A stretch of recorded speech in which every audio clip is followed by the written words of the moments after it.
What if I told you being too kind can make you poor, and being too aggressive can destroy your life? Proverbs 11:16 reveals a mystery. Grace brings honor, but strength retains riches. Miss this balance, and you will either lose money or lose people. Part 1. Kind but poor. Let's start with a dangerous trap. Being kind but financially weak. In the parable of the talents, the man with one talent thought he was being careful, even respectful. He said, "I was afraid, so I hid your money." Sounds responsible, doesn't it? But his master rebuked him. Why? Because avoiding loss is not the same as creating value. At the very least, he could have put the money in the bank and earned interest. Instead, his safe thinking cost him everything. He lost his position. He lost his money. He became poorer than before. Then there's Esau. He gave up his birthright, his inheritance, his capital, his future, for a meal. In that moment, he was kind to his hunger. But later, when he wanted the blessing, it was gone. Here is the principle. Being too gracious, even to yourself, can destroy your financial future. In real life, it looks like this. Taking your family's money to solve relatives' problems. Giving beyond your capacity. Saying yes when you should say no. It feels noble, but it leads to constant financial struggle. Jesus said, "The poor will always be among you," meaning you cannot solve everyone's problems. And if you try, you may become one of them. Even in the parable of the 10 virgins, the wise refused to share their oil. Why? Because not everything is meant to be shared. The Bible teaches, give according to what you have, not under pressure, not by manipulation, and not at the expense of your peace. If your giving leaves you bitter or empty, it is not wisdom. Part 2, rich but dishonorable. Now the other extreme, getting wealth but losing honor.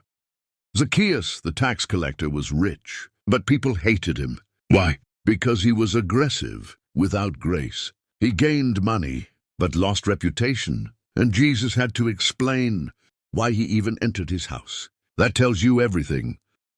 Then Jacob, he pursued the blessing, but through deception. He got the wealth, but lost peace, lost family, lived in fear, spent years in exile.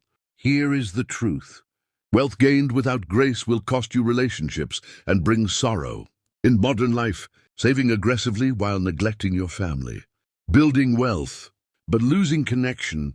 Achieving success, but having no one to share it with. Ecclesiastes says, there is one who gathers riches, but has no one to enjoy them. That is not success. That is empty wealth.